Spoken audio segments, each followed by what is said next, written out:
Listo, pues hola, muy buenas tardes. Mi nombre es Iris Guerrero. A nombre del equipo del Plan de Manejo del Centro Histórico de la Ciudad de Chihuahua, es para mí un placer darles la bienvenida. Veo que hay aquí ya bastantes personas interesadas que viven en el centro, que trabajan en el centro o que usan el centro histórico. Y pues bueno, me interesa presentarles al coordinador general de este proyecto. Él es el arquitecto Juan Manuel Chávez Chávez, es director de la Oficina del Centro Urbano e Histórico de Chihuahua, para que nos dé un mensaje de bienvenida. Adelante. Gracias, Iris, gracias, Federico. Pues es para la Oficina del Centro Urbano e Histórico un gusto, un placer estar por aquí comenzando este ciclo de conferencias. Seré muy breve, puesto que aquí la palabra la tiene que tener Oscar y Federico, pero solamente comentarles de que este plan de manejo es todo un proceso que hemos comenzado desde enero con una serie de talleres, de entrevistas, de encuestas, y que seguirá a lo largo del año, algunos focus group, algunas informaciones que por ahí estaremos recopilando de la ciudad, de la ciudadanía y del centro.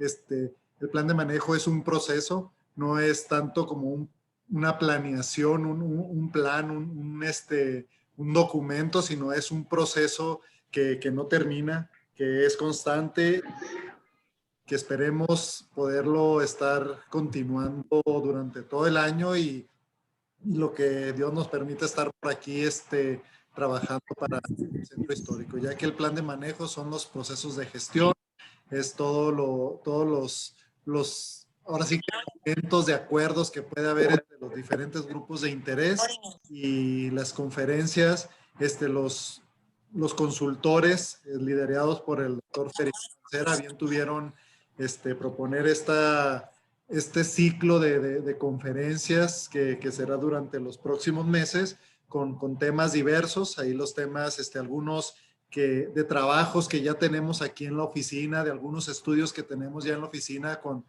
consultores, trabajos realmente científicos, trabajos que vienen a ayudar y apoyar para que todas las personas se sientan identificados e informados de lo que está pasando en el centro histórico. Entonces, muchas gracias, mucho gusto de que estén todos aquí conectados y cualquier cosa estamos aquí en la oficina del Centro Urbano Histórico de Chihuahua. Muchas gracias, Iris, muchas gracias, Federico. Gracias, arquitecto. Pues aquí se siguen uniendo personas, ya somos 56 y entonces pues tenemos bastantes interesados en el tema. Y quisiera presentarles para empezar, bueno, para darle la bienvenida también a nuestro conferencista del día de hoy, al coordinador de este proyecto, porque bueno, el plan de manejo somos un equipo de personas que estamos en diversas áreas, ¿no? Trabajando en esto. Entonces aquí está conectado, no sé si quiera ir encendiendo su micrófono, el doctor Federico, para verlo, que ahí lo vean, lo puedan ver. Sí, claro. El doctor Federico Mancera, muy bien, se los presento. Él es fundador y miembro de una asociación civil que se llama Desarrollo Comunitario y Alternativas Ambientales. También es miembro del Sistema Nacional de Investigadores, del CONACYT. Es geógrafo, es maestro en educación y tiene un doctorado en pedagogía crítica. Él es la cabeza de este equipo y, pues bueno, nos va a dar la bienvenida y un mensaje para este taller. Adelante. Bueno, pues muchas gracias, muy buenas tardes a todos. Es un gusto tener este público y bueno, efectivamente el plan de manejo del Centro Histórico de la Ciudad de Chihuahua es un proceso, como bien dice Juan Manuel, es un proceso en donde queremos que diferentes sectores que participan y hacen vivo al Centro Histórico esté rehabilitando, esté manteniendo vivo este Centro Histórico. Y bueno, para ello pensamos que era importante reflexionar y compartir las reflexiones que han surgido en torno al centro histórico. Ya son 312 años que tiene esta unidad espacial, sociocultural, y que a través de estos años pues se ha visto muchos cambios, muchas transformaciones radicales, a veces sin sentido, a veces con mucho sentido. Son 312 años. Y en esos 312 años lo único que se ha mostrado es que es un territorio, es un espacio vivo, que constantemente estará en cambio y constantemente requiere diferentes formas de participación social y ciudadana. El plan de manejo pretende hacer esto. Y la serie de conferencias que pues algunos de ustedes ya seguramente lo tienen, hasta por lo menos hasta el mes de agosto, es hablar de este centro, de sus diferentes contenidos, sus diferentes visiones, por personas que se han puesto a estudiarlo de manera arquitectónica, urbana, antropológica, histórica, geográfica, estética. Y finalmente queremos poderlo compartir y seguir estimulando el pensar y reflexionar sobre el centro histórico. Y para esta primera conferencia agradecemos al doctor Óscar Chávez Acosta que nos dijera que sí para abrir esta serie de conferencias. Óscar Chávez es chihuahuense y ha tenido la oportunidad de participar en Europa en diferentes contextos, tanto formándose en España como también impulsando diferentes proyectos. Él es arquitecto y maestro en diseño arquitectónico avanzado por el Instituto Superior de Arquitectura y Diseño. Es maestro y doctor en proyecto integrado de arquitectura en la línea Ciudad y Territorio por la Escuela de Arquitectura La Salle Barcelona, Universidad Ramón Llull. Es becario de la Fundación Carolina y de la Secretaría de Relaciones Exteriores. Es cofundador del despacho de proyectos Urbanica, cuya obra ha sido publicada en México, en China, Italia y Corea. En el 2018, Urbanica gana el premio Next Last Mark de Bologna, Italia, con el proyecto La Champa. En el 2019 obtiene 2 medallas de plata en la categoría de vivienda unifamiliar y oficinas. Actualmente es profesor y docente de la Universidad La Salle y la vida lo ha llevado finalmente a ser también investigador y docente, aunque nos platicaba que él no era su plan, pero qué suerte que haya tenido y tomado esta decisión. Y bueno, pues te damos la palabra, Óscar. Adelante y muchas gracias a todos. Muchas gracias, Óscar. Adelante. Muchas gracias. Buenas tardes a todos. Gracias, doctor Mancera y Juan Manuel Chávez, el arquitecto Chávez, por la invitación. Voy a compartir la presentación. A ver si no me equivoco. En teoría ahí se debe estar viendo, ¿sí? Correcto, se ve bien. Bueno, como les digo, les repito, gracias por la invitación. El espacio público es un tema que me apasiona mucho. Digamos que me gusta mucho porque es parte del urbanismo donde puedes también atender como que el detalle, ¿no? No es tanto planeación y se va como que a números de cifras, sino que se puede como que aterrizar en proyectos. En esta ocasión, pues el tema es las transformaciones del centro histórico de la ciudad de Chihuahua, vistas desde la perspectiva del espacio público.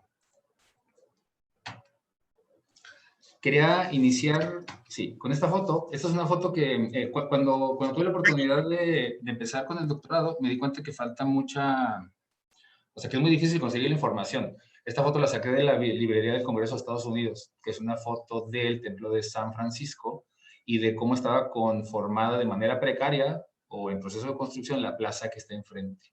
Pero me llamó la atención cómo el mobiliario urbano era como una extensión de la casa, era como una especie de sofás de, pues supongo que de ladrillo enjarrado o una cosa así, incluso de adobe, no se sabe. Pero entender, digamos, el espacio público como una extensión de la ciudad se me hace importante, digo, en esas épocas, ¿no? Esa es una foto que se me hace como que súper linda. Entonces me gustaría iniciar con lo que no es. Bueno, la charla va a estar estructurada así, digamos que al principio es nada más un repaso teórico de qué es el espacio público, cómo nos podemos adentrar a él, y pasar a el tema específico de Chihuahua, un poco repasando 4 temas que me interesan de cómo ha evolucionado el espacio público en la ciudad, que son las alamedas, los cementerios, las plazas y el paisaje urbano. Entonces, ¿qué es lo que no es el espacio público? Hay una frase de Jordi Borja que me gusta, que dice que el espacio público no es aquello que queda residual entre calles y edificios o que es considerado público porque no es privado, es decir, por razones jurídicas, ni es el lugar especializado al que hay que ir. Yo cuando salí de la carrera, incluso ya en el trabajo profesional, yo pensaba que el espacio público por excelencia pues eran los parques, las plazas, las áreas verdes. Cuando se habla con espacio público, por lo general, como que la gente se refiere a eso, pero no. Realmente el espacio público es, pues, todo lo que no es privado, ¿no? Sales de la casa y en cuanto caminas la banqueta, eso es espacio público. Banquetas, calles, absolutamente todo. Y entonces, ¿qué sí es? El espacio público es, lo voy a leer de la cita de Jordi Borja y de Saida Muchi, que el espacio público es a un tiempo el espacio principal del urbanismo, de la cultura urbana y de la ciudadanía. Es un espacio tanto físico como simbólico como político. Y la historia de la ciudad es la de su espacio público. Entonces, se puede conceptualizar el espacio público de diferentes maneras. Como decía, se puede ver desde el punto de vista de la propiedad, o sea, o es público o es privado, o incluso hay una diferencia que hacía Chris Schirling, de que puede ser espacio colectivo, y el espacio colectivo es aquel que es privado, pero de significación pública. Es decir, estos espacios que están entre la brecha de lo privado y de lo público, que no se sabe muy bien la propiedad de quiénes, ¿no? Según la condición de hecho físico, es decir, tanto construido como lo edificado, la arquitectura, o también pues lo natural, que puede ser un espacio rural, urbano o territorial. Es decir, desde la propiedad, desde lo físico, sobre las actividades que ahí se realizan, que esto a lo mejor tiene que ver un poco más con las disciplinas de la antropología y sociología, y la situación regional, que también tiene que ver con esos temas, porque es un poco de la identidad regional, cultural, y las cuestiones como propias de cada lugar, ¿no? Por eso es muy diferente cómo se aborda el urbanismo en una ciudad de playa o en una ciudad como Parral, que es minera, o que tiene una carga religiosa muy importante como alguna otra ciudad islámica o por el estilo. Entonces, digamos que a manera de conceptualizar las dos o hacer un como resumen muy responsable, sería que el espacio público lo podemos ver desde lo físico y desde lo social, cultural. Entonces, desde lo físico, es que el espacio público se entiende como el espacio que está contenido, ¿sí? Entonces, por eso la arquitectura o las fachadas que lo contienen son muy importantes porque es lo que define y le da el carácter a este espacio, ¿no? Más allá de las proporciones, la envolvente, el contenedor o el recinto, como decía Samper, es muy importante. Es decir, es un espacio que está configurado por arquitectura, un poco lo que decía Aldo Rossi, que Aldo Rossi decía que la ciudad y el espacio público se puede entender a través de la forma espacial o de la arquitectura. Es por eso que, por ejemplo, Chihuahua, que viene de un trazo colonial y español, es pues digamos, la plaza pues, española, europea, que está contenida y delimitada por arquitecturas. En un principio, no sé si alguien me puede decir, no sé si se ve el mouse cuando lo estoy moviendo. Sí, sí se ve, sí. Entonces, estaba delimitada, por ejemplo, la Plaza Hidalgo, que estaba delimitada pues, por edificios importantes como el Palacio de Gobierno, el instituto donde está ahorita Rectoría, el Teatro de los Héroes original y otra serie de arquitecturas, ¿no? Entonces eran espacios muy bien contenidos y entonces lo podríamos analizar desde un punto de vista no social, sino solamente espacial. Aquí se ve un poquito más perspectiva en la foto. Donde entonces la plaza esta, que una de las plazas más importantes es, incluso hoy en día, que tenía su carácter simbólico también, porque aquí es donde están digamos que el monumento de la independencia, justo enfrente de la entrada, justo enfrente del balcón, donde de la campana se daba el grito, etc. Entonces es un espacio que está conformado por arquitecturas. Pero también se puede entender como todo lo social, cultural, político, económico que sucede ahí. Hay muchos antropólogos como Castells, como Manuel Delgado o arquitectos que tratan de estudiar todas las dinámicas que ahí suceden. Y entonces para ellos es más importante, incluso más que la arquitectura, todo lo que sucede ahí, ¿no? Entonces el espacio público se entiende cuando hay gente, cuando hay actividad, porque tiene que ver pues con esto, ¿no? No tanto con la calidad arquitectónica y espacial, sino por todo lo que se desarrolla ahí, ¿no? Por la cohesión comunitaria, por toda la expresión política, social, económica, etcétera, de pues, los habitantes. Por eso entonces es importante, por ejemplo, estas fotos son también ahí de la biblioteca del Congreso, cómo eran, por ejemplo, aquí en la ciudad los desfiles o las cuestiones un poco más simbólicas, revolucionarias, por ejemplo, cuando llegaba en este caso Orozco a Chihuahua, etcétera. Y las manifestaciones entonces sociales, el espacio público es escenario de ellas, ¿no? Y entonces desde ese punto de vista también tiene un fuerte valor, un fuerte carácter, y es una manera también de adentrarnos a estudiar, a investigar y a entender y comprender el espacio público. Entonces aquí pasamos a la segunda parte que les decía, que es hablar un poco sobre las alamedas, los cementerios, las plazas y el paisaje urbano. Antes de entrar a estas tres, a mí siempre me gusta comentar, aunque sea de manera rápida, el caso del canal. Que si bien, digamos, no pasa por el centro, pero bueno, sí es un borde, digamos, del centro histórico tradicional. Y me parece relevante mencionarlo porque a mi juicio es, digamos, que una de las acciones urbanas de mayor contundencia donde había una oportunidad de generar ciertas cuestiones que no se dio. Entonces, esa manera como de reflexionar, que hay que tener mucho cuidado cuando se nos presentan las oportunidades.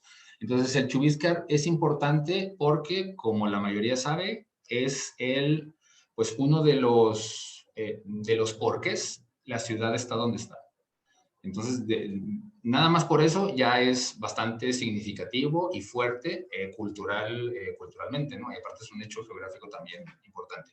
Entonces, en la época, en los 50s, a finales de los 40s y 50s, hubo ciertos planteamientos para urbanizarlo, como que es la tesis del arquitecto Felipe Siqueiros, donde proponía dos grandes áreas verdes o parques en los extremos y al centro también uno, que es más o menos la parte del Palomar. El de la derecha es la Junta de los Ríos y el de la izquierda es aproximadamente donde están los jardines del Mortero.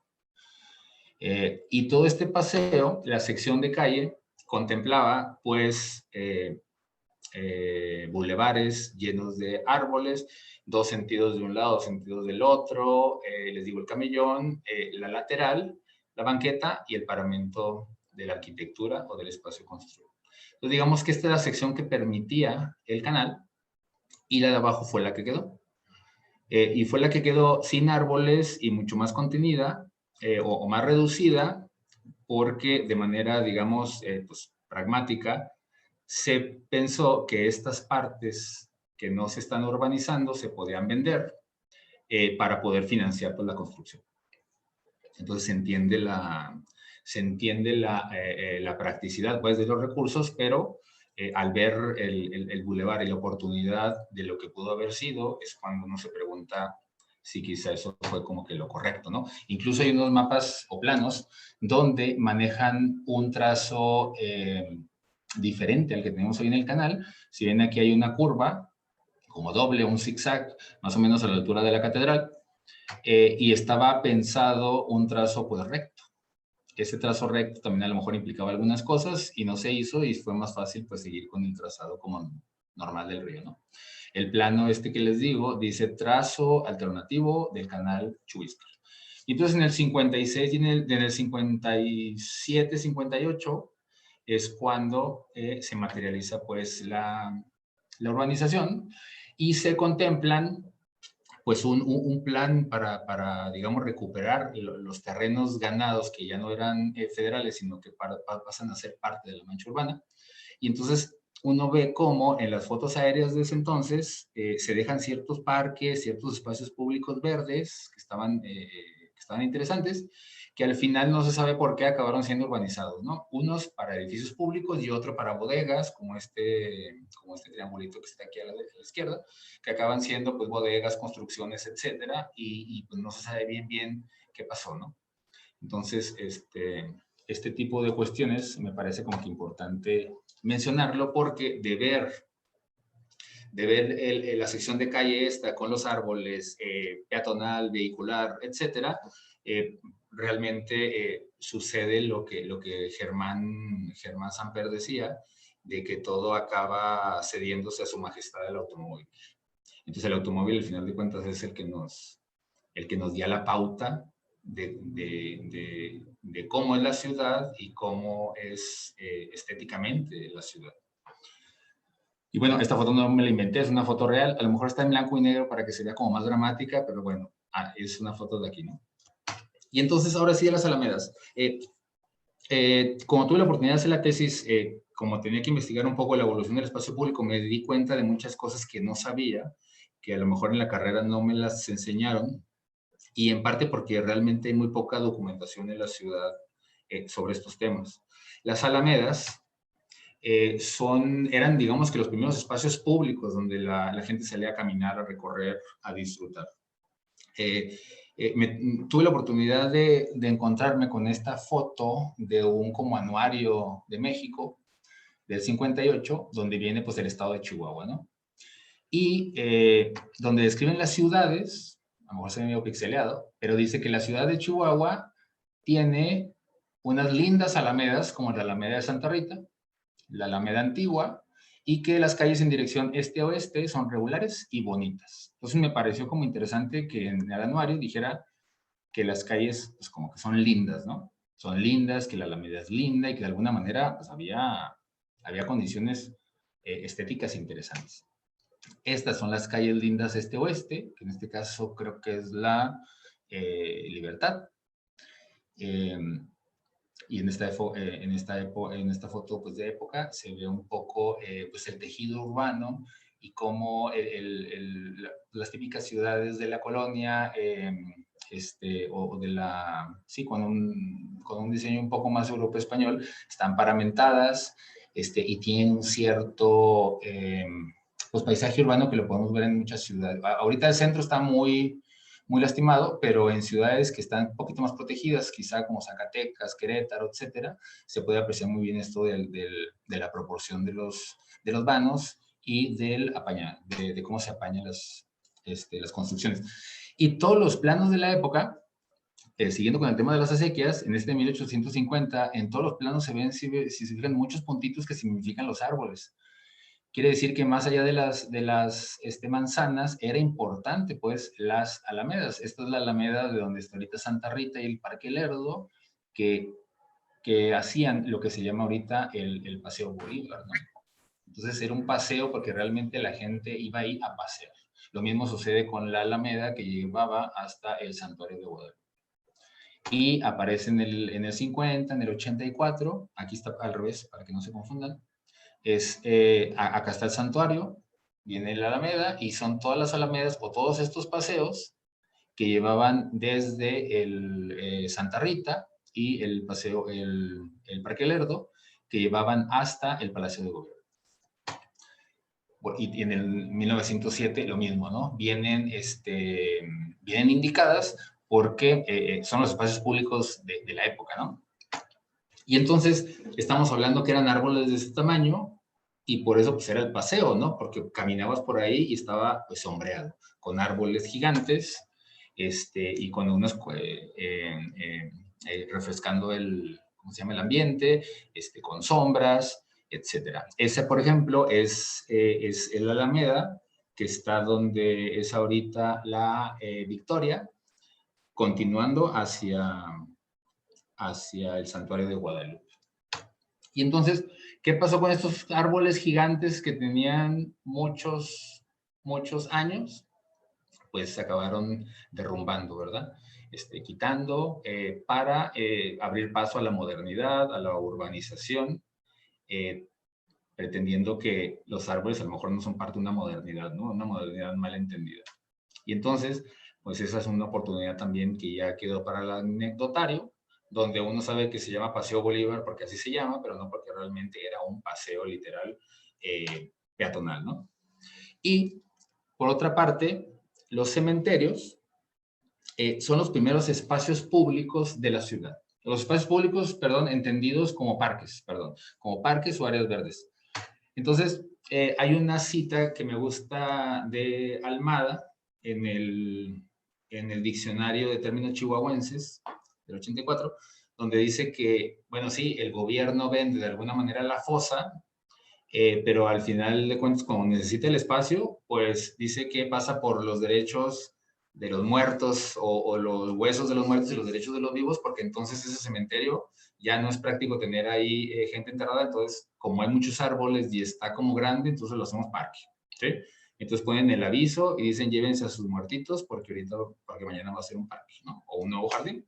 Y entonces el Panteón de San Felipe se hace el Jardín Abraham González, que es este donde se une la Independencia con el parque, con el Paseo Bolívar. El Panteón de la Merced se hace el Parque Urueta. En el 47 el Panteón General se hace parte de lo que es la Deportiva y la UACH. Y Nuestra Señora de la Regla, que es donde está el Mausoleo de Villa, es el Parque Revolución. Entonces uno va al parque y ve el Mausoleo de Villa y está ahí por una razón, ¿no? Por eso es como, a mi parecer, impensable moverlo, pues, ¿no? Porque, digo, está ahí por una razón y es un hecho histórico y así hay que manejarlo, ¿no? Entonces aquí en el planito podemos ver el que les decía, que es el Jardín Abraham González, antes era un pequeño panteón, el Parque Urueta era el Panteón de la Merced, parte de lo que es ahorita la UACH y la Deportiva era el Panteón General, y el Parque Revolución era Nuestra Señora de la Regla. Entonces, claro, al ser estos espacios como tan grandes, con árboles, entonces, pues es muy fácil decir, pues aquí hacemos un parque, ¿no? Entonces, haciendo una pequeña comparación, aquí a la izquierda son los espacios públicos de la ciudad, el espacio público entendido como parques, y para que tengan más o menos las dimensiones, el de arriba es el Zócalo, y luego la Plaza de Armas de Chihuahua, la Plaza Hidalgo, bueno, la Plaza de Armas antes de la intervención urbana de hace pocos años, la Hidalgo, y entonces el Parque Lerdo, el Parque Infantil, el Urueta y el Revolución más o menos son las mismas, digamos, dimensiones, y estos últimos dos, el Urueta y el Revolución, son los cementerios convertidos en parque. Después, bueno, ya viene la atomización del espacio público y hacer microparques, como todos los parques de todos los pues, nuevos fraccionamientos, ¿no? Pero entonces, pues son grandes espacios, ¿no? O sea, 6 veces, 8 veces lo que es la Plaza Hidalgo o la Plaza de Armas. Y siguiendo con las plazas, una parte interesante del centro histórico es que es el único lugar que hoy en día tiene plazas. O sea, la plaza como instrumento urbanístico, como idea, como objeto, desaparece con la modernidad y pasa a ocupar su lugar, digamos, los parques. Pero la plaza entendida como el lugar contenido por arquitecturas, como decía Samper o Rossi, solo se encuentra en el centro. Realmente eso es una cosa quizá rara que sucede aquí en Chihuahua o en parte de México, porque las plazas siguen haciendo, ¿no? Pero ahora son pequeños microparques y la condición esta de ser un espacio no nada más vinculado a las viviendas, como podrían ser los parques normales que conocemos en los últimos años, esta cuestión simbólica que tiene, por ejemplo, la Plaza de Armas al tener la catedral, la presidencia municipal, bancos, comercio. Entonces, de alguna manera, los poderes representados decían que la plaza era el lugar evangelizador del ciudadano, ¿no? Porque estás en contacto con los diferentes poderes. Entonces, esta es una foto de hace algunos años de la Plaza de Armas, ¿no? Donde estaba el Hotel Palacio Hilton y el Cine Plaza. Y bueno, los edificios que más o menos actualmente están ahorita. Se toma la decisión en los últimos años de manejar un espacio más amplio, hacer una especie de macroplaza y espacios peatonales. Entonces, de tener un atrio, la catedral y la plaza, entonces se funde con las calles aledañas, haciéndolas peatonales y pasando hacia abajo la calle Independencia. Previo a que pusieran la calle Independencia por abajo, pues por lo mismo de la modernidad, decidieron demoler el edificio ¿no? Que es el Palacio, el Hotel Palacio, que después fue el Hotel Hilton, en la planta baja del Banco de México. Entonces, este edificio que de alguna manera tenía, pues, un carácter interesante, ¿no? De la arquitectura de la época, del porfiriato, del neoclásico mexicano y chihuahuense, por donde pasaba el tranvía, y relacionado pues con la catedral y con todo este contenedor urbano interesante de la plaza, pues se decide demoler porque ahí se ahorcaba pues la calle Independencia, entonces es más importante abrir la Independencia, entonces vamos a tumbar el edificio, ¿no? Entonces se toma el edificio, se construye uno de vidrio que estuvo muchos años desocupado, incluso creo que todavía está desocupado, y entonces empiezan a tomar decisiones de la envolvente. Ahora, lo que pasa con la plaza ahorita de Armas es que mal que bien sigue teniendo esta cierta envolvente, ¿no? A lo mejor con arquitectura de mejor o peor calidad, pero sigue estando esta envolvente. Pero, bueno, a mí me parecía como que una de las joyas del Art Deco, el edificio también de Siqueiros, del Cine Plaza, que quizás se pudo haber como reutilizado, pero bueno, se hizo el edificio de estacionamiento del Congreso y el Hilton pues acabó derribándose para seguir con el trazado de la Independencia. Que una cosa extraña es que la Independencia, bueno, llega hasta el canal y luego topa con San Felipe. Entonces, realmente yo pienso que sí se pudo haber como solucionado por otra parte. Aquí está la vista del plaza y luego después en las preguntas si alguien me puede ayudar. Este edificio de aquí no sé qué es, pero bueno, ya no está porque es un estacionamiento del banco, ¿no? Ahora, digamos que como les decía, ya se unieron las calles aledañas, los nuevos, digamos, ciudadanos, las personas más jóvenes, pues ya directamente se enfrentan a esto, no les tocó a lo mejor el conocer un poco cómo se gestó, ¿no? O cómo se vivía antes el espacio. Entonces, digamos que, bueno, es un espacio que tendrá sus cosas, pero digamos que es de buena calidad y se generan muchas dinámicas. Lo positivo es que ya desde el punto de vista social se generan muchas dinámicas que antes no se generaban, ¿no? Entonces les digo, más allá de entenderlo como la arquitectura, que podemos estar o no de acuerdo, lo que sí podremos estar de acuerdo es que se generan pues muchas dinámicas sociales muy interesantes, ¿no? Están las fuentes estas para que jueguen los niños, hay expresiones de pachucos, de patinetos, de breakdance, etcétera, ¿no? Incluso hay cosas para pintar la catedral o iluminarla, y hay muchas dinámicas culturales y sociales pues, muy importantes que se dan gracias pues a retirar los carros y el flujo vehicular para que sea un flujo peatonal para el encuentro ciudadano. Y la plaza que les comentaba ahorita, que es la Plaza Hidalgo, esta es una foto de 1995, donde también la Plaza Hidalgo, como la foto que vemos ahorita, se entendía también desde el hecho arquitectónico como un espacio que estaba contenido por un recinto. Entonces, ¿qué pasa? Que pues un conjunto de personas, una persona, realmente no sé, decidieron que había que hacer una macroplaza y derribar medio centro histórico, ¿no? Entonces, todo lo amarillo deciden llevar, pues cargárselo, como dicen los españoles, de a poquito y liberan esos espacios. No estoy juzgando si está bien o mal la intervención porque realmente todavía no alcanzo a entender el por qué o qué querían generar, pero de alguna manera como que se abre el espacio y ahorita digamos que falta una especie como de contenedor, ¿no? Es el 2004, estas son las diferentes como visiones del Google Earth, del 2006, del 2007, del 2009, del 2012, donde lo único que está más o menos cierto es que en estas planchas de estacionamiento pues se va a construir algo, ¿no? Aquí se iba a construir pues un edificio mixto, creo que como centro comercial, y aquí una especie pues de edificio y museo, pero era a nivel como anteproyecto no muy claro. Digamos que esto contenía el espacio, pero al final de cuentas, pues son una serie de plazas muy extrañas que no se entiende muy bien cómo funcionan o cuál era la idea de cómo funcionaban. Entonces tenemos que los espacios abiertos actuales, tomando en cuenta que esos que les digo acá se van a construir, pues son estos, ¿no?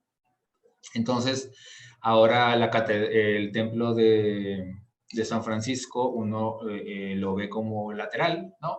Y entonces hay una plaza que se llama del Ángel, y luego hay una plaza de la Grandeza Chihuahuense, y luego hay una plaza que no recuerdo el nombre, y luego hay una plaza de las Fuentes Danzarinas, y la placita esta que es como el atrio del edificio Héroes de la Revolución. Y aquí lo que pasa es que la decisión de poner aquí la Plaza del Ángel responde más a cuestiones, pues, prácticamente políticas y diría yo populistas, de generar un espacio donde poder concentrar una mayor cantidad de personas. Ciertamente, el grito lo das aquí en la Plaza Hidalgo y a lo mejor es tanta la concentración de personas que a lo mejor se acaba dañando el espacio, etcétera. Ya no era posible tener aquí tanta cantidad de gente y se decide mejor hacer la plaza para tener a la gente aquí, como el Zócalo. Entonces, como esto es la Plaza Hidalgo, porque es el padre de la independencia y porque aquí está la escultura de la independencia, y quieren que esta sea ahora de la independencia, entonces había que poner un símbolo de la independencia, por eso copian literalmente el ángel de la independencia del Distrito Federal y ponen una especie... Dijo... A ver, no, escucha, qué chido. Una especie de copia acá. Y entonces ya tenemos la Plaza del Ángel de Independencia, entonces ya es posible dar el grito de independencia y entonces ya de alguna manera tenemos como la justificación arquitectónica urbana espacial para traer a Juan Gabriel, al Buki, ¿no? Y generar aquí todo, porque todo tiene que estar junto el grito y tiene que estar junta la fiesta y la música, ¿no? No se puede disasociar esa cosa, ¿no? Entonces ahora es un contenedor que realmente pues no es un contenedor porque digamos que si le pusiéramos agua como que se escapa por todas estas rendijas espaciales. Y eso me lleva al último tema del paisaje urbano, porque al final de cuentas el contenedor y todo lo que le ponemos ahí genera o puede generar mejores o peores condiciones urbano-arquitectónicas, ¿no? Y en cuanto al paisaje urbano, siguiendo con el tema de la Plaza del Ángel y de la Plaza Hidalgo, está el edificio Héroes de Reforma, que también, pues les digo, más allá que me guste o que no me guste, pues es un edificio que respondió a cierta época, ¿no? Y se hizo de esa manera porque es lo que se acostumbraba a hacer y ahí está. Entonces se decide que no está lindo y que no es correcto. Y que hay que cambiarlo, ¿no? Porque pues a alguien no le gustó y estaba feo. Entonces hay que remodelarlo. Entonces se decide remodelar para convertirlo en neoclásico. Y entonces el espacio público, entendido no solo como lo que sucede en el espacio público y cómo está construido el espacio público, sino lo que ves como el contenedor y las fachadas del espacio público. Entonces tenemos este tipo de cuestiones, ¿no? Tenemos el ángel de allá en una columna jónica, que no es columna y que tampoco es jónica y que parece de cantera, pero no es de cantera, ¿no? Porque es un tubo metálico. Y por otra parte tenemos un edificio que es el Héroes de Reforma, que parece neoclásico, pero no es neoclásico, que está todo hecho con duroc y con molduras imitación cantera y que son de nieve seca, ¿no? Entonces uno pasa y le pega y se siente falso. Y es esta cuestión de ser un arquitecto que era como que ponerle betún, ¿no? Porque realmente lo quitas o lo pones y no pasa nada del edificio, realmente no generas nada positivo en el edificio. Incluso en las noticias salía de que pues, es cantera de imitación, ¿no? Y que era de duroc. Incluso, no, más allá del falso histórico, que me parece una cosa grave, porque soy arquitecto, ¿no? A mi mamá pasó y dijo, qué hermoso edificio, por ejemplo, ¿no? Yo lo veo así como que me da cosa. Porque aparte le quitan el 50% de la entrada de luz solar y lo hacen de una manera donde, por ejemplo, pasas ya, que es lo que les decía que el espacio público me gusta porque el diseño, pues, porque es donde puedes estar en contacto directo con él y ver los detalles, ¿no? Y entonces en los detalles ves, pues, que literalmente es nieve seca. Y que de repente, pues, las columnas no llegan. ¿Por qué? Pues porque no es una columna, no es una pilastra, es una cuestión falsa que está adosada, ¿no? Entonces, eso también se me hace que parece que no, pero sí es importante porque al ponerlo, por ejemplo, en contraste con el Palacio de Gobierno, que sí es un neoclásico, digamos, mexicano, porfiriato, del porfiriato, etcétera, luego poner se me hace que es muy irresponsable.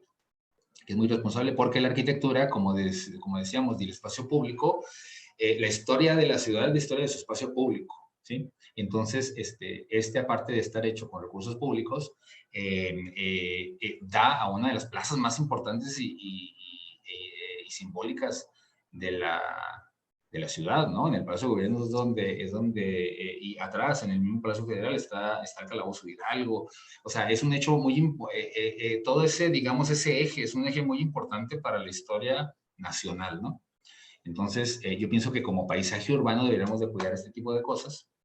Eso, digamos, que en la fachada, por así decirlo, pero en el piso, o digamos, la fachada de la cota cero, también se me hace que hemos dejado pasar algunas oportunidades, hemos cometido algunas irresponsabilidades, y me refiero como a gremio, porque, por ejemplo, este piso me gusta mucho, es el piso que está todavía original afuera de toda la banqueta del Palacio de Gobierno y en algunas plazas. Incluso se puede hallar en algunos espacios públicos de España y de México. Entonces quiere decir que muy probablemente pues es un diseño que se importó, es una baldosa que se utilizaba, y es una baldosa negra, roja, que todavía conserva el color en algunos lugares. Entonces, en vez de esta cosa, o de este, pavimento, si tienen oportunidad de googlear, una de las calles, digamos, más lindas del mundo, que no lo digo yo, lo dice un libro que se llama las calles, literal, las calles más lindas del mundo. Viene la calle Paseo de Gracia en Barcelona, y toda esa calle, y nada más en esa calle, se puede poner una baldosa hexagonal que diseñó Gaudí. Entonces, por lineamientos de imagen urbana, esa baldosa es de ahí. Entonces cuando vas caminando sabes que estás en cierta área de Barcelona y que estás en esa calle, ¿no? Hay otras baldosas que se usan en el centro histórico o en otros lugares, pero esa es de ahí. Entonces, ese hecho de manejar también el espacio público con cierta calidad para, para, para de alguna manera simbolizar que en el espacio público somos todos iguales, y que de alguna manera ahí se invierten los recursos y se invierten de la mejor manera y de la mejor calidad, pues pasa a utilizarse otro tipo de materiales que, por ejemplo, volvemos a lo mismo, que imitan o que quieren ser algo que no son, porque todo esto es concreto, pero imita ser adoquín o imita ser piedra, y encima de eso todavía lo pintan, ¿no? O sea, ya está demostrado que en Chihuahua y en el mundo no se puede pintar los pisos porque llueve, porque se erosiona, porque lo pisas, y porque acabas generando un mantenimiento innecesario y constantemente lo tienes que estar pintando. O cuando trae pintura integral, igual lo mismo, se acaba, el color acaba saliendo, y entonces empiezan a aparecer las grietas que aparecen pues, en el concreto, y entonces te das cuenta que realmente no son piedras, ¿no? Realmente es como un piso de imitación, enfrente de un edificio que a lo mejor tiene, que tiene mucha más dignidad, ¿no? Porque si es de cantera, porque es congruente con su época, más allá de que podrán decir que a lo mejor el último piso lo hicieron después del incendio, y que también es como que un falso histórico, pero digamos que responden mejor y envejece mejor, ¿no? Y entonces la plaza esta, que es justamente la plaza con la que inicié la charla, que es la plaza que está enfrente del templo de San Francisco, donde tiene el piso original, se decidió pintarlo de gris, por ejemplo, y volverlo a pintar de rojo. Y esta cuestión de las rampas, ponerlas azules, que es una cosa que también me parece muy mal, y que solo he visto aquí, porque pues las rampas son para subir carriolas, para subir silla de ruedas, para subir bicis, no nada más son para personas en situación de discapacidad motriz. Entonces no tienen que ser azules, ¿no? Y las guarniciones, pues tampoco tienen que ser amarillas, porque aparte, si no me dejarán mentir, que las guarniciones, al pintarse, pues también se van erosionando y acaban perdiendo el color y acaban dando una imagen pues no muy favorable para la calidad del espacio público. Lo mismo sucede con que todo lo queremos resolver, les digo, con la pintura. Por ejemplo, aquí es la pintura en el piso, que se ve ceniza, porque pues, no es la baldosa original, que tiene un cierto grado como de brillito de esmalte, y entonces las jardineras, prácticamente todo se resuelve, el paisaje urbano y la imagen urbana del centro y de la ciudad se resuelve con pintura, pero generando mantenimiento y mantenimiento y mantenimiento y más mantenimiento.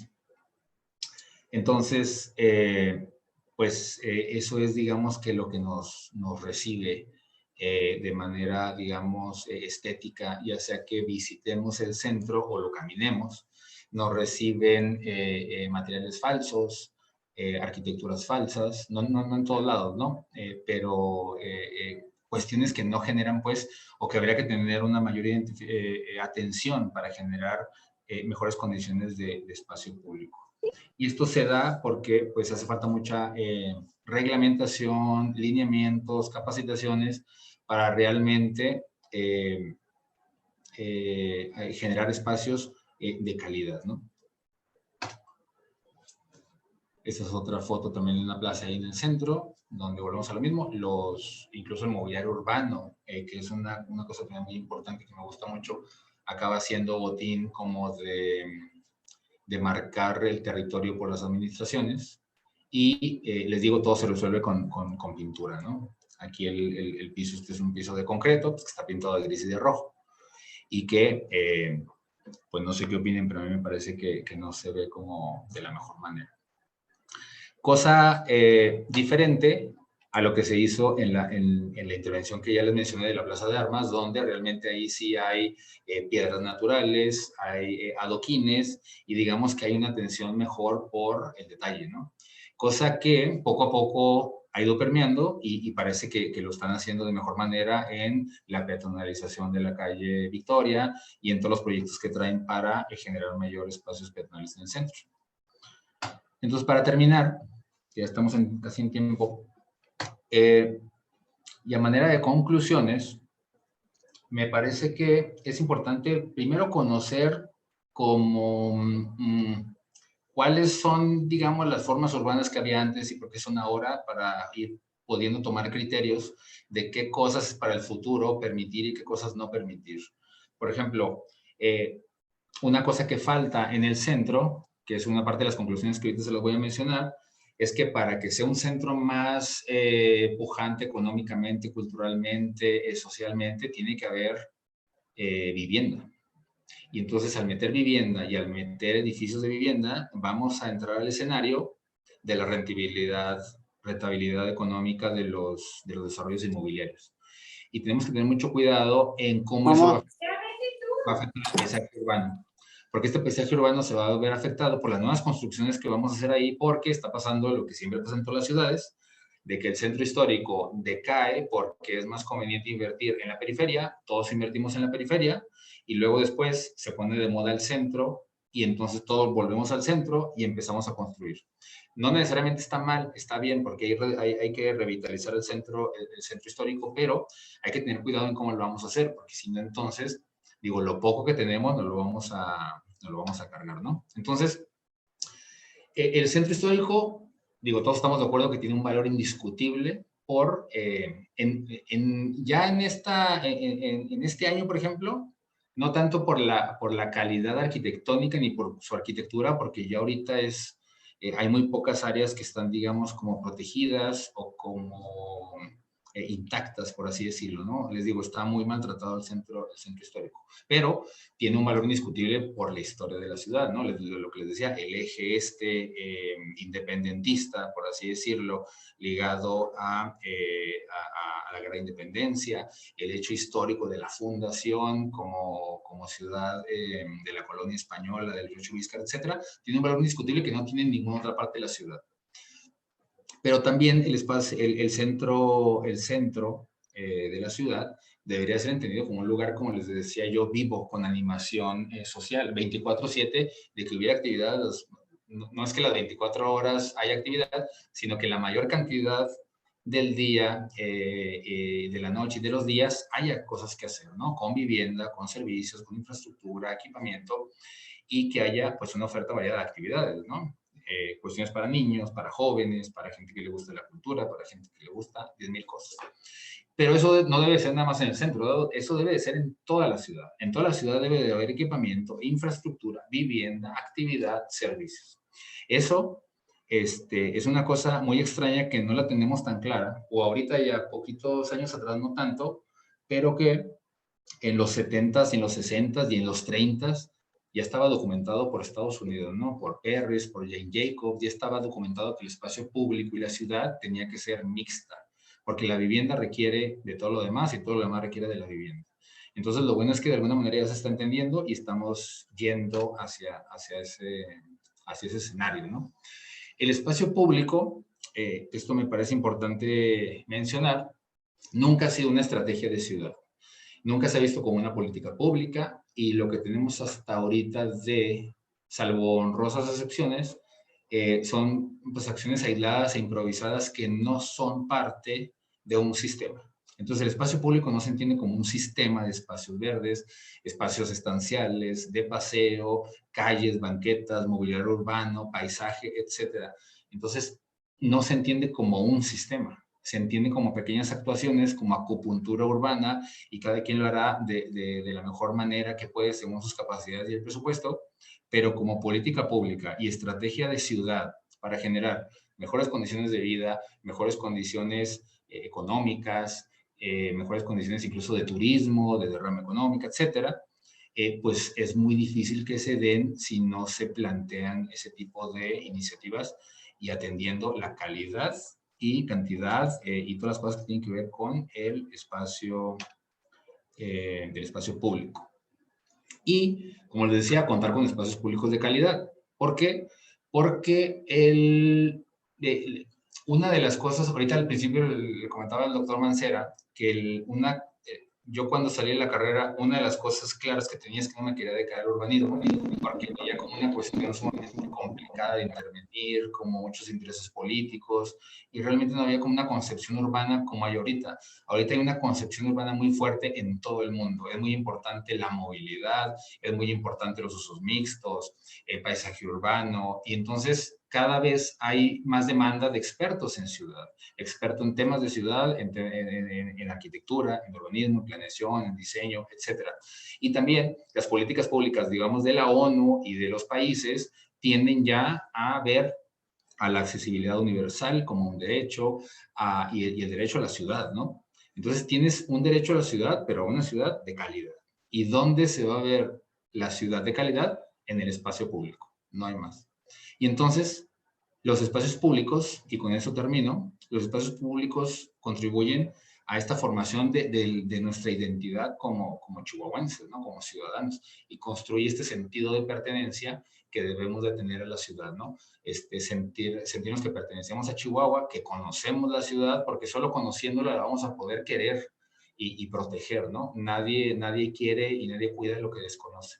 Entonces, ese tipo de iniciativas, agradezco mucho la invitación, porque permiten hablar y poner, digamos, en la agenda pública ese tipo de cuestiones, ¿no? Porque no nada más estamos hablando de hacer una calle para que haya más derrama económica, no, estamos hablando en realmente elevar la calidad de vida a todos nosotros y en generar, como les digo, este sentido de identidad y de pertenencia y de entender que lo público es nuestro, ¿no?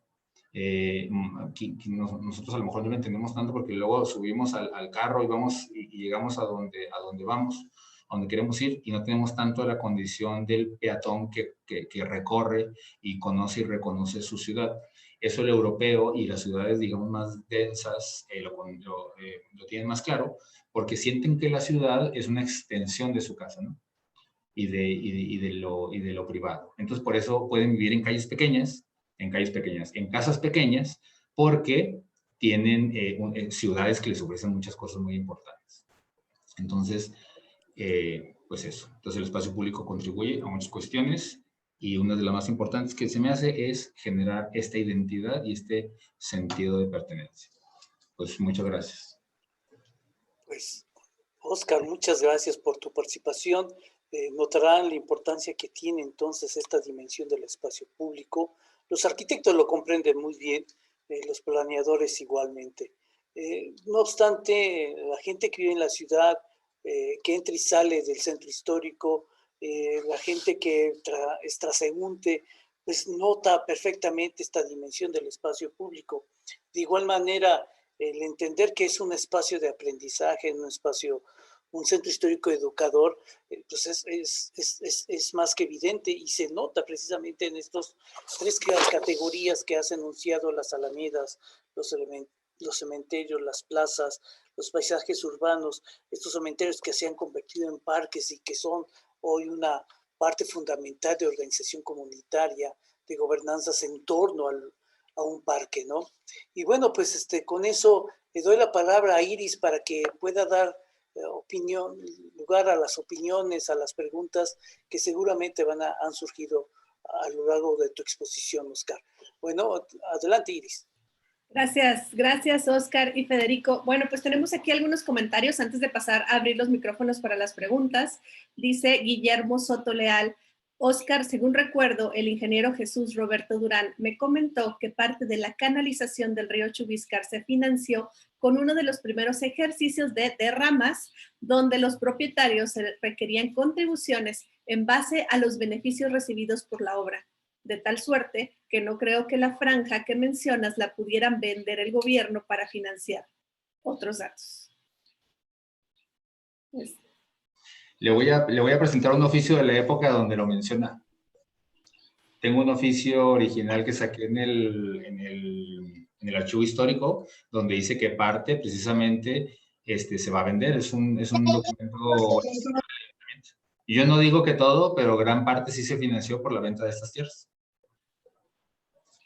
Muy bien, gracias. También Guillermo Soto Leal dice: el cine Alcázar. Es la esquina que preguntabas, que decías el nombre. El cine Alcázar. Y dice también Jennifer Montoya: buenas tardes, soy estudiante de primer semestre de arquitectura del TEC 2. Me pareció muy interesante, sobre todo una parte que me impactó, pues no sabía de esto, fue lo de los panteones convertidos en parques. Mi pregunta es: ¿eso podría pasar de nueva cuenta en la edad actual o de manera inversa? Pues mira, de manera actual no creo, porque ya las redes sociales ya empoderan mucho a las personas, ¿no? Estamos hablando de que eso se hizo en 1800, a principios de 1900, y donde en algunos lugares daban la oportunidad de pues, retirar a tu difunto y llevártelo, ¿no? Y en otros, casi estoy seguro que en la deportiva, ahí sí creo que avisaron y llegaron con el trascabo y se llevaron todo, ¿no? Porque a lo mejor no tenían, a lo mejor eran, no sé, desconocidos o no le importaba tanto a la gente, no sé. Ahorita se me hace muy complicado que eso suceda. Tendría que... No, ahorita no puedes quitar un árbol y se amarran ahí todos y por WhatsApp arman la revolución, ¿no? Se me hace muy complicado. Aparte, la mayoría, bueno, salvo algunos municipales, digo, hay muchos... Todo esto sucede en panteones municipales, no en privados. Pero yo pienso que ese escenario, digo, en los últimos 2 años hemos visto que todo puede suceder, ¿no? Entonces, digo, no descarto que pueda suceder, pero se me hace muy complicado. Muy complicado. Gracias, Oscar. Tenemos bastantes comentarios. Dice Yolanda: súper interesante, Arqui, gracias. Carlos Ochoa dice: respecto a lo visto de la arquitectura de 1850 de Alamedas, ¿consideras que el urbanismo ha sido más fuerte que la intención de meter la naturaleza, de mantener la naturaleza intacta? Porque conforme al paso del tiempo, los arquitectos cambian estas maneras de pensar. O sea, que si era más importante urbanizar y llevarse los árboles, ¿entendí? Sí, ¿consideras que el urbanismo ha sido más fuerte que la intención de mantener la naturaleza intacta? Lo que pasa es que se me hace que son dos cosas como diferentes. O sea, el buen urbanismo no atentaría contra la naturaleza y la trataría de mantener en la gran medida de lo posible intacta, ¿no?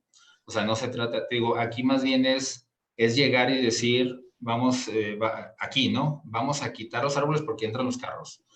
Pero en otras partes del mundo, no.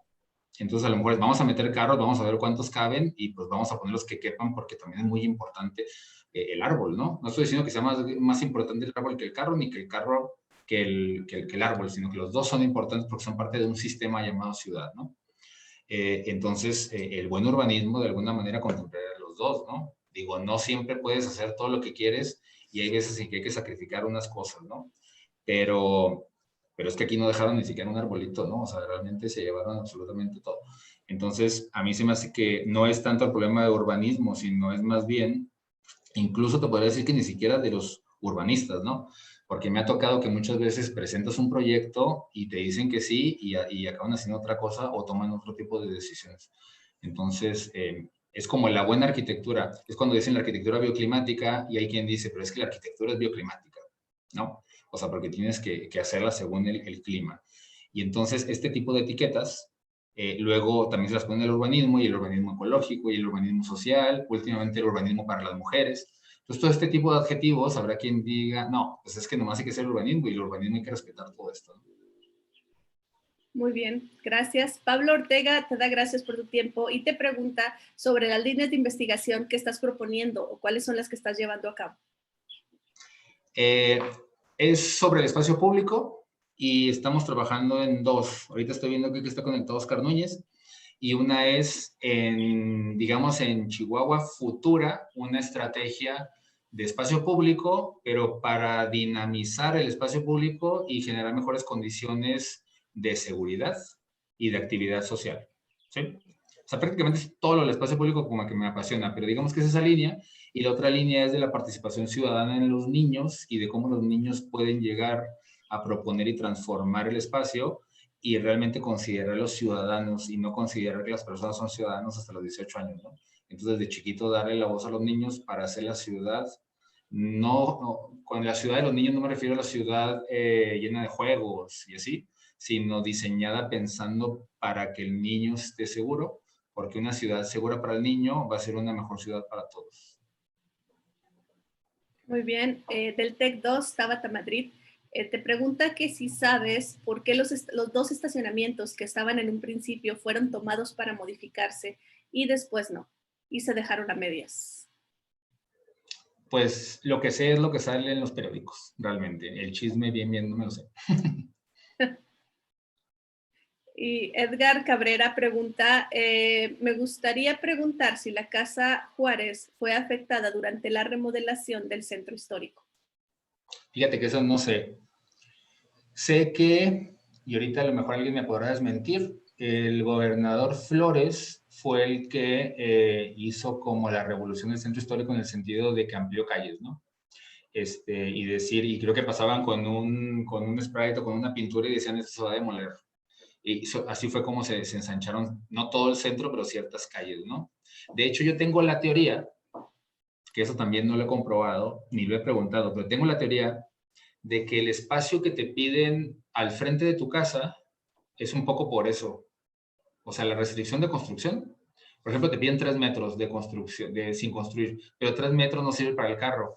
Entonces, puede ser para poner árboles y para que se permee el agua al subsuelo, pero realmente tampoco te exigen que haya jardín. Entonces, no debe ser eso. Yo muy probablemente pienso que se quedó porque como tuvieron que pagar, digo, es una teoría que tengo, a lo mejor no es así, como tenían que pagar demolición de calles, de casas para ampliar calles, entonces dijeron, pues mejor nos replegamos poquito y entonces expropiamos terreno y no construcción para ampliarnos. Pero eso habría que preguntárselo al que puso los lineamientos de construcción, que yo todavía no tengo claro para qué sirven. Muy bien. Fabricio te dice muchas gracias por la plática, muy ilustrativo. Creo que es muy importante que se legisle para que los colores de los parques no cambien en cada administración y que se generen los colores y que se generen los colores para la ciudad. Se generalice en México. Esa es una línea de investigación que se me olvidó. Es una línea de investigación de paisaje urbano que la llamamos marcaje territorial, y de cómo la ciudad va cambiando estéticamente cada 3 o 6 años. Y eso es una cosa súper nociva para la ciudad, porque entonces no se generan las cuestiones de apego y de identidad, y tiene que estar, coincido, regulado. ¿Ya hay alguna legislación sobre el tema? La legislación sobre el tema, lo que pasa es que, mira, la legislación sobre el tema hay un reglamento por ahí de paisaje urbano donde dice que no se puede usar como propaganda política, ¿sí? Pero entonces el gobierno puede argumentar que no es propaganda política, sino que son los colores de la administración, ¿sí? Y entonces, como realmente es un color y no está diciendo vota por tal o un programa de gobierno específico, entonces está como que en el limbo de si es propaganda o no es propaganda, ¿sí? Ahora, si un sexenio es rojo y otro sexenio es azul, pues ya cada quien va a tomar sus propias conclusiones, ¿no? Y si aparte pones el año y el eslogan, y esto pasa en todos los colores, ¿no? Entonces la legislación bien no está. No está. Entonces, no nada más son los colores y definir unos colores, sino que es más complicado de eso, porque no solo son los colores, sino es el diseño de qué tipo de bancas van a hacer, qué tipo de botes de basura, cómo son los pisos, ¿no? porque a mí se me hace como una cosa súper rara que haya espacios urbanos de primera y de segunda, ¿no? O sea, todo tiene que tener el mismo dinero y la misma, el mismo cariño y la misma calidad. Volviendo al caso de Barcelona, cuando estás en Barcelona y no sé si en Madrid, pero casi estoy seguro que casi toda Cataluña, por ejemplo, Shakira sale de su casa y de su apartamento en el lugar más exclusivo de Barcelona y pisa una banqueta y es la misma banqueta que está en el barrio más pobre de Barcelona, porque la banqueta es igual para todos y entonces tú sabes que estás en Barcelona. Entonces no hay banquetas bonitas ni feas, sino que todas son iguales. Esa cosa es que se me hace muy importante, va a suceder aquí cuando la banqueta sea responsabilidad del ayuntamiento y no la tenga que pagar el dueño de la casa, o cuando esté legislado como debe de ser, ¿no?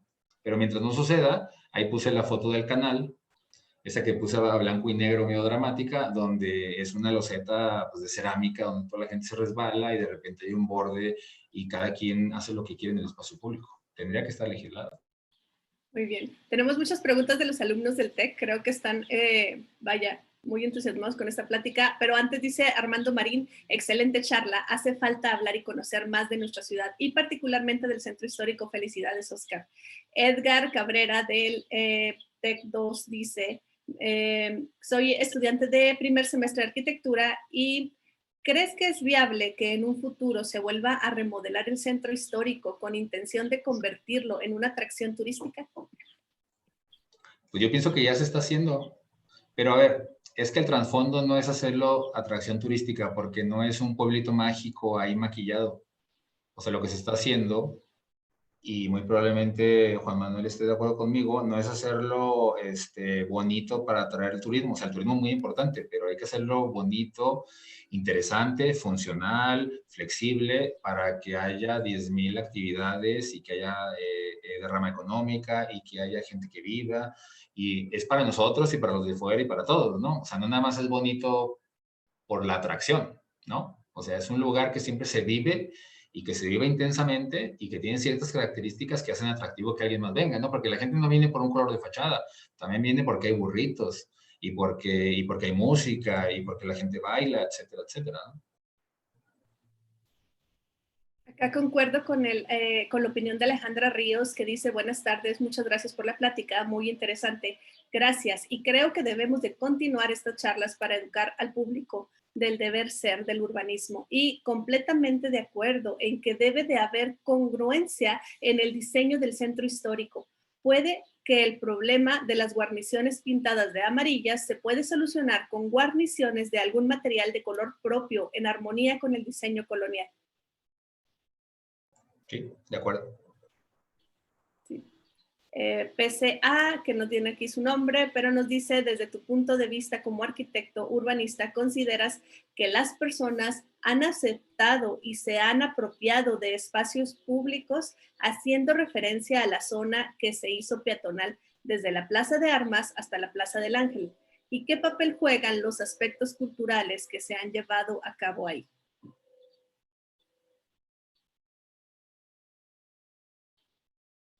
Tenemos tu micrófono apagado. Lo apagué, perdón. Sí, sí ha habido una apropiación. Fíjate que yo al principio lo que decía o lo que criticaba, pero no como crítica, sino que decía, ok, sí está muy bonito, pero falta más que hacer, ¿no? Porque lo hicieron bonito, pero luego a las 5 ya no había nada que hacer, ¿sí? Entonces, poco a poco se ha ido dinamizando porque también, a ver, las ciudades no se hacen de un día para otro, ¿no? Y lo haces bonito y no se reactiva todo por arte de magia. La gente poco a poco ha ido colonizando, por así decirlo, o apropiándose de estos espacios, precisamente porque hay cosas que hacer, ¿no? O sea, de repente hay sombrillas, de repente hay un acto en la catedral. Les digo, vas un fin de semana y hay muchos colectivos culturales raros que hacen cosas ahí, ¿no? Otras unos pachucos bailando, unos tipos bailando, también unos skaters, o se ponen ya también estas estatuas como urbanas ahí para medio interactuar ahí, humanas, ¿no? Que hacen cositas, ¿no? Transformers, etcétera. Y de alguna manera siento que sí ha sido positivo y se está replicando pues en más lugares, ¿no? Yo lo que vería como crítica, no, yo sé que el tema es el centro urbano, pero Yo quisiera ver calles peatonales en San Felipe y en Santo Niño y en La Villa y en todos esos lugares. O sea, por eso decía al principio que es muy importante el centro y que hay que hacer muchas cosas, pero en toda la ciudad, ¿sí? Porque en esas calles peatonales se generan muchas cosas positivas a nivel barrio, en este caso a nivel barrio, el centro, ¿no? Nada más que lo malo es que no hay asociaciones quizá de San Felipe o de Santo Niño sumamente pujante como para hacer transformaciones urbanas interesantes. Yo pienso que poco a poco se va a dar, ¿no? Pero se me hace que sí ha habido esta como apropiación. Y la segunda parte no me acuerdo qué es lo que preguntó. El papel que juegan los aspectos culturales que se han llevado a cabo ahí. Pues a mí se me hace muy importante y precisamente lo positivo de toda esta intervención que se hizo, por ejemplo, en la Plaza de Armas, es que se hace como escenario de lo cultural, ¿no? Para que suceda ¿qué? Lo que pueda suceder. Todo. ¿Sí? Una obra de teatro callejera, unos tipos dibujando, unos tipos bailando, un meeting, etcétera. O sea, realmente, toda expresión, digamos, que colectiva es individual, ¿no? Es cultural. Entonces, a mí lo interesante de esto es que se entiende ya que la calle es escenario de lo cultural y de cosas positivas y no nada más para los carros, ¿no? Muy bien. Otro estudiante del TEC 2 con una pregunta enorme, dice Alan Grijalva, ¿por dónde se tendría que empezar para el mejoramiento de nuestro centro histórico sin seguir afectando la historia de la ciudad? No, es que ya se empezó. Lo que pasa es que, mira, hay una cuestión de que la ciudad no la podemos ver como una cosa terminada porque nunca se va a terminar. Es una cosa que siempre va a estar en evolución y en constante cambio. Ahorita pensamos una cosa, en 20 años vamos a pensar otra, ¿no? Porque a lo mejor ya no va a haber internet, sino que vamos a traer el internet en un chip y por telepatía nos vamos a conectar, por ejemplo. Entonces, al no verse como una cosa terminada, entonces es una cosa que siempre está en constante cambio y siempre se ha intervenido el centro, de mayor o menor medida, de mejor o no tan mejor manera, pero siempre ha habido una intención porque el centro, volvemos al mismo, es indiscutible que es muy importante, ¿sí? Entonces, precisamente, esto que estamos haciendo aquí es muy importante y es atender el centro y no se comenzó aquí, pues. O sea, se comenzó, el fideicomiso tiene algunos años y antes ya había desde el INPLAN acciones para intervenir el centro. Entonces, es una serie de acciones, ¿no? Y poco a poco yo pienso que se están puliendo las iniciativas porque ninguno quiere hacer el centro perdón la palabra, para fregárselo. ¿Sí? Todos están interviniendo en el centro para hacerlo mejor en la esfera de lo que compete, ¿no? El comerciante quiere hacer pues, más pujante económicamente eso, el que vive ahí lo quiere hacer más seguro, el que va de visitas pues quiere que haya más cosas, entonces cada quien dentro de su ámbito está haciendo como la luchita por mejorarlo. Le digo, no creo que haya alguien que se levante todos los días a ver cómo se echa el centro, ¿no? O sea, realmente lo que ha pasado se me hace que es pues por muchas razones, ¿no? Tanto políticas como inexperiencia, ignorancia quizá. Hay veces en que no se pueden hacer las cosas y hay veces en que sí se pueden hacer las cosas, ¿no? Entonces, una cosa digamos que es una cosa que ya tiene mucho tiempo y que ahora, digamos que se está, pues, fortaleciendo, ¿no? Precisamente con el fideicomiso y con este tipo de acciones. Bien, voy a darle voz a un comentario y a dos preguntas. Felicidades, Oscar, te dice Emilia Díaz. Coincido completamente con lo que has expuesto y con tus observaciones de cómo abordar al espacio público, sobre todo en el centro histórico. Es indispensable realizar una profunda investigación histórica para poder entender los espacios, tanto en su conformación o características a través del tiempo, como en el uso y así poder realizar propuestas adecuadas que recuperen o evoquen esas características y refuercen la identidad del centro como el punto fundacional de la ciudad. Ese es un comentario, una pregunta para ir juntando más. Adriana Reza dice, también estudiante del TEC 2 de primer semestre, el replicar los materiales para la restauración y hacerlo de manera imitación, ¿lo hacen por el costo? ¿Es muy elevado o cuáles son las razones? No sé cuál es la razón. Porque lo que pasa es que, mira, hay varias maneras de atender esto, porque tú puedes decir, se puede ver desde el punto de vista pragmático de decir cuánto cuesta la cantera y cuánto cuesta la imitación cantera, ¿no? Pero cuando haces un ejercicio de estos en un espacio, en un edificio público, hay que ver una cosa que se llama el ciclo de vida del edificio. El ciclo de vida del edificio implica el mantenimiento del edificio. Entonces, si le pones una cosa barata, pero que va a implicar mantenimiento, entonces a la larga ya no resultó tan barato, ¿sí? Entonces, no es nada más así, en la tienda cuánto cuestan, ¿sí? Sino que implica una cosa y que implica otra, y volvemos a lo mismo. Una cosa a lo mejor está más cara, pero genera ciertas cosas que la imitación no genera, ¿no? Porque, por ejemplo, las molduras estas de imitación que se caen o que se despedazan y está la nieve seca, esa no hay manera de arreglarlo. O sea, hay que quitarle y volver a poner otra. La cantera a lo mejor, si se degrada poquito, bueno, se hace una perforación o lo que sea, pero sigue siendo cantera, ¿no? Por eso hay muchos edificios como la penitenciaría, que hay balazos todavía ahí de los revolucionarios y de cosas, y no hay que resanarlos porque también es parte como de la historia, ¿no? Entonces, el carácter de un material, se me hace que es importante, y aparte, en Chihuahua y en México tenemos la costumbre de que todo lo hacemos bien bonito, pero luego llega, no sé, el del gas, el del agua, y rompe porque abajo hay cosas, ¿no? Entonces no se entiende, volvemos a lo mismo, el espacio público como sistema. Porque, por ejemplo, si todo fuera con baldosas que de alguna manera se pueden retirar o que son modulables, entonces quitas, arreglas y vuelves a poner. A eso me refiero como sistema, ¿no? Porque las calles italianas, por ejemplo, las calles, pasan carros y todo, son de granito, algo pasa, quitas el granito y lo arreglas y lo vuelves a poner. Incluso el mismo granito histórico, o reemplazas el granito, pero no se nota parchado, pues. Y que es lo que sucede en todas las plazas que hay aquí, ¿no? O sea, hay que arreglar algo y ya no queda igual. Entonces, es donde pones en la balanza lo barato y lo caro. Y en cuanto a imitar o no imitar, una de las cosas que me gusta mucho y que no me gusta de la arquitectura es que yo lo que les digo ahorita, va a venir mañana uno y va a decir exactamente lo contrario y los dos tenemos razón. O sea, es una cosa muy complicada la arquitectura. Porque, por ejemplo, el Palacio de Gobierno, el tercer piso, ese se hizo en 1900, no sé, 40 o 50. Entonces, alguien podría haber dicho, a ver, ¿y por qué no lo hicieron moderno de vidrio si Le Corbusier ya hacía cosas? ¿Sí? Entonces se tomó la decisión de seguir con el mismo, digamos, lenguaje arquitectónico, ¿no? Ahorita uno lo ve de 3 pisos, pero se quemó el último, se quemó y el tercer piso es nuevo. Pero digamos que uno puede tomar la actitud de hacerlo como si fuera original o hacerlo a como se puede ahorita en la época, ¿verdad? Yo digamos que soy más partidario de la segunda opción. De si se puede hacer ahorita de cierta manera actual, hay que hacerlo actual y tratar de dialogar con lo viejo, ¿no?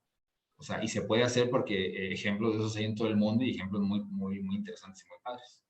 Entonces aquí es como cada quien tiene que formar como su criterio y su ideología de qué hacer, ¿no? Lo malo es no tener una ideología ni saber por qué. Eso se me hace como que lo grave, ¿no? Referente a eso, Oscar Wendy Suárez comenta, la Casa Juárez sí se vio afectada, es una reconstrucción. Y Magdalena Sagún pregunta, ¿consideras que hace falta más reglamentación o simplemente aplicar con rigor las normas existentes en esta materia? Y me voy a permitir, para unir una pregunta, hacer una pregunta personal que siempre he querido saber del centro. No sé si es un mito o es verdad esto de que había túneles que conectaban la Casa de Villa con Catedral y con todo el centro histórico. Gracias. Mira, yo no soy así como que súper experto en cuestiones históricas del centro, ¿eh? Lo que sí he oído es que en la catedral creo que sí había algunos túneles que conectaban con algo, pero no me hagas caso. Hay que preguntarle a lo mejor al profe Beltrán o a gente aquí que tenga más años de experiencia que te lo pueda contestar. ¿Lo anterior cuál era? La anterior es la de Magdalena, perdón, que decía es que si consideras que hace falta más reglamentación o simplemente rigor. Pues mira, si digo que sí hay que tener más reglamentación, la gente va a decir, ay, más reglamentación, ya estamos hartos de la reglamentación. Pero lo que pasa es que sí hay que tener ciertos lineamientos, porque si no tenemos ciertos lineamientos, luego la gente va a hacer y deshacer, ¿no? Y te digo, es como muy importante porque estamos hablando del paisaje urbano, ¿no? Entonces, uno cuando va a Venecia, cuando va a Querétaro, cuando va a Zacatecas, cuando va a ciertos lugares que dices que San Miguel de Allende, es que cómo está bonito, es que porque hay una reglamentación. Y esa reglamentación la hicieron y se sigue y todos están felices porque sirve y porque está linda, ¿sí? Por ejemplo, una reglamentación que pondría yo en la calle Ocampo y quitaba todos los espectaculares que afean ahí la ciudad, puestos de una manera como arbitraria, ¿no? Como si, como si necesitaras una cosa gigante para vender, y está demostrado que no necesariamente, ¿no? Como incluso el estacionamiento, no necesariamente te tienes que estacionar enfrente de la tienda para que esa tienda sea exitosa. Ahí está la calle Libertad, ¿sí? Y está todo lo que, y está la Victoria, o sea, no tienes que estacionarte enfrente. Entonces, ese tipo de mitos hay que empezar a quitarlos, pero sí tendremos que tener unas mínimas, digamos, reglamentaciones, porque si no, entonces nunca se va a arreglar y nunca se va a enderezar esto.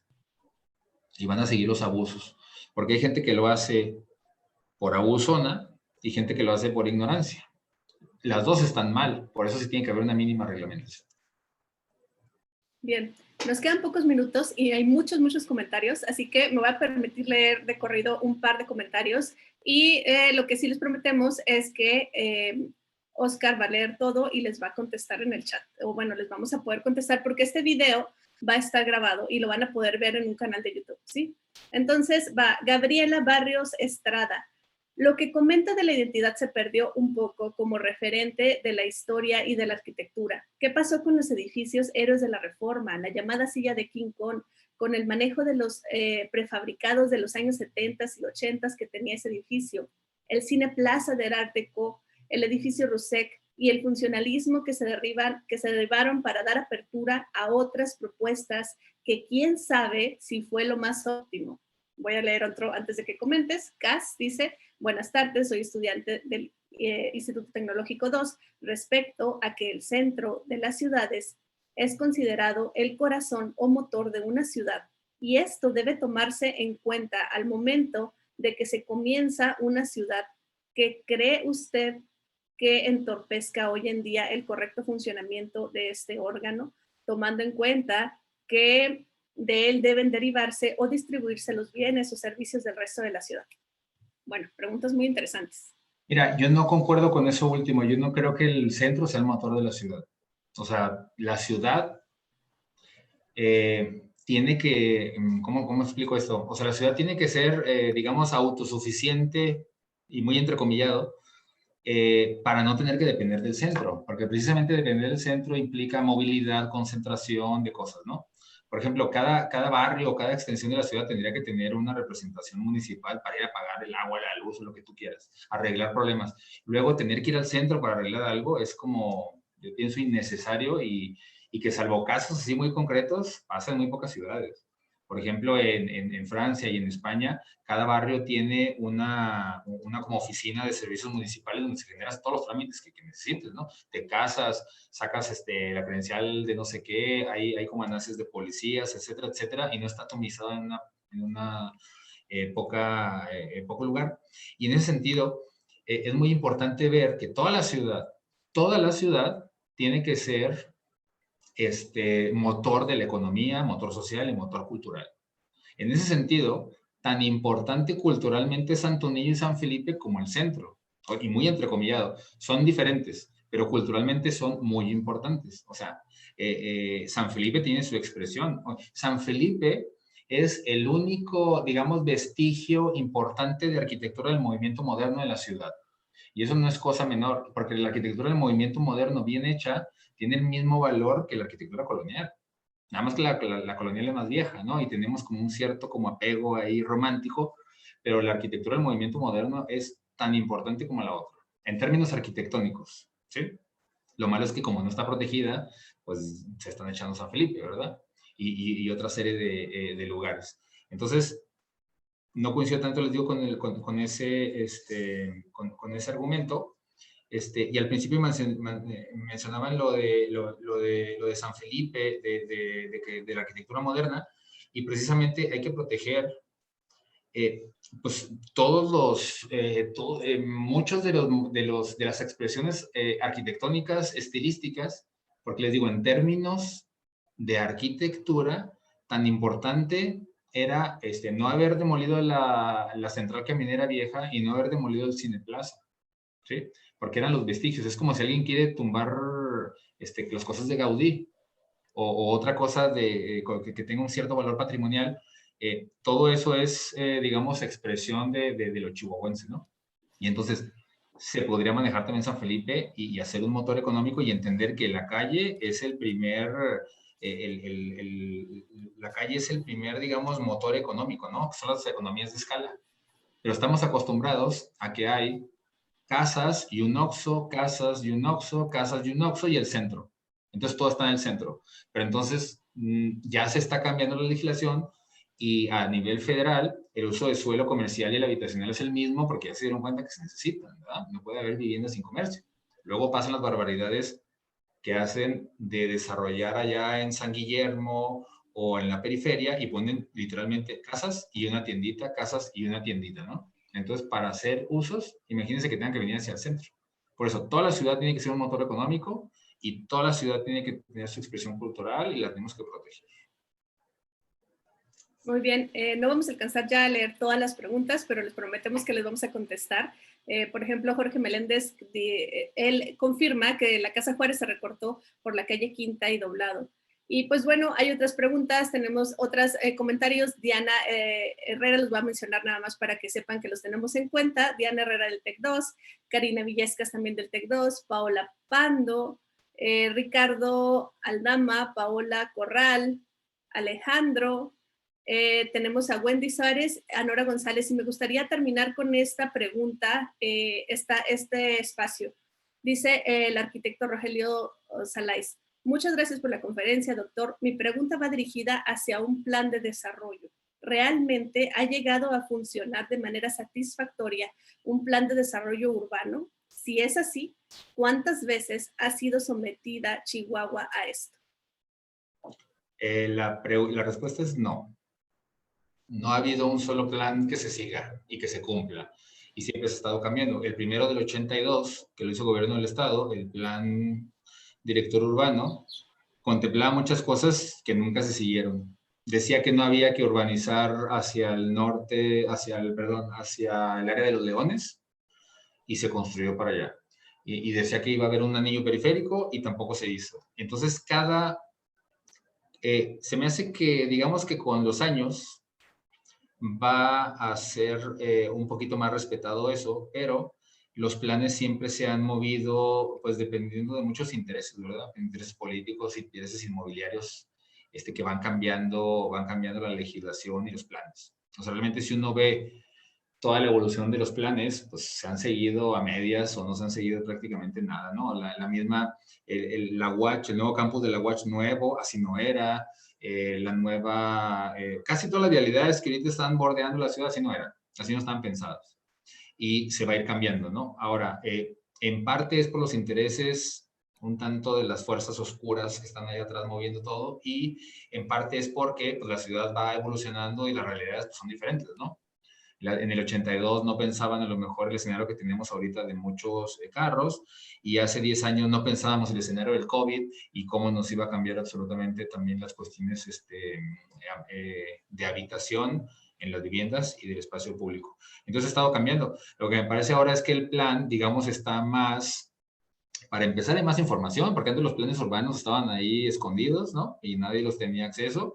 Incluso luego les platico al que quiera la anécdota de que yo pedí unos y casi no me los dieron, los tuve que pedir por transparencia y casi peleándome con las autoridades para que me los dieran, y son públicos. Cosa rara que sucede aquí. Y entonces, pero ahora sí, ahora los puedes descargar, hay más transparencia, hay consultas ciudadanas, y hay una serie de cosas que de alguna manera protegen más porque la gente está más informada y están mejor encausados, ¿no? Entonces yo pienso que se siga, pero digamos que ¿cómo se llama? La historia nos ha enseñado que no se siguen, o se siguen muy poco. Bien, pues muchas gracias. Les recordamos que esta plática es parte de este ciclo de conferencias del Plan de Manejo del Centro Histórico. Muchísimas gracias a Oscar, a todos los que están acá. La próxima conferencia, para que tomen nota, va a ser aquí el día 10 de junio, que es la economía del centro histórico de la ciudad de Chihuahua, con el maestro Omar Varela.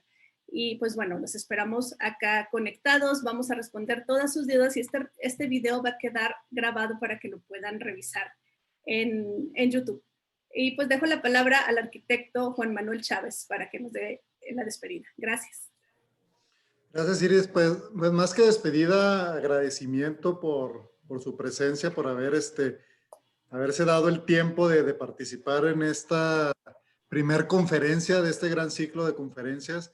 Y como bien lo mencionaba Oscar, que coincido con él, Chihuahua es una ciudad muy planeada, muy planeada, muy planeada, muy planeada, pero a la hora de la ejecución creo que ahí es donde nos ha fallado un poco, y precisamente el plan de manejo del centro histórico es eso, es tener los medios de gestión, los medios de comunicación para que las cosas se den.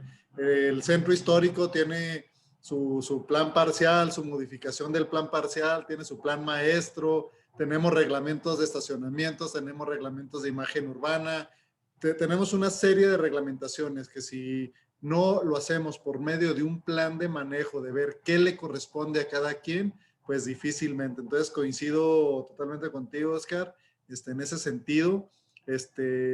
Y precisamente por eso es el plan de manejo que hoy en día en la oficina del Centro Urbano e Histórico de la ciudad de Chihuahua, pues estamos realizando para que se den estos medios de gestión, estos medios de comunicación, y que cada quien haga lo que le corresponde.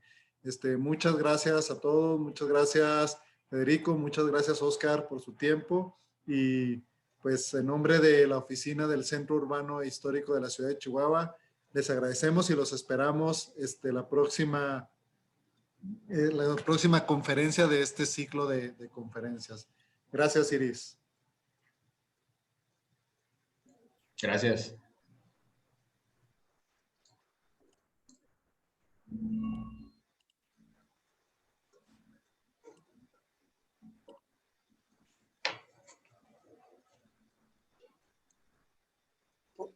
Bueno, pues muchas gracias. Damos por terminado esta conferencia, primera conferencia del ciclo de conferencias sobre el plan de manejo del centro histórico. Agradecemos a Oscar Chávez por su participación, a muchos arquitectos, a muchos estudiantes, a muchos docentes de educación y formación de arquitectos. Agradecemos nuevamente a todos.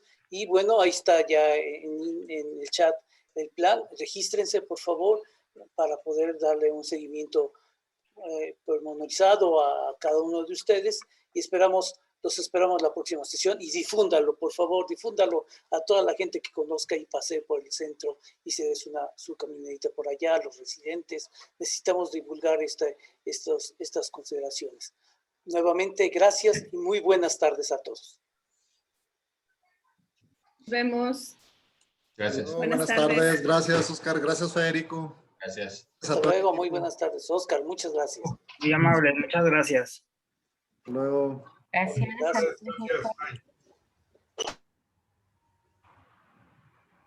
Anaeli, tú tienes la grabación, ¿le podrías poner pausa?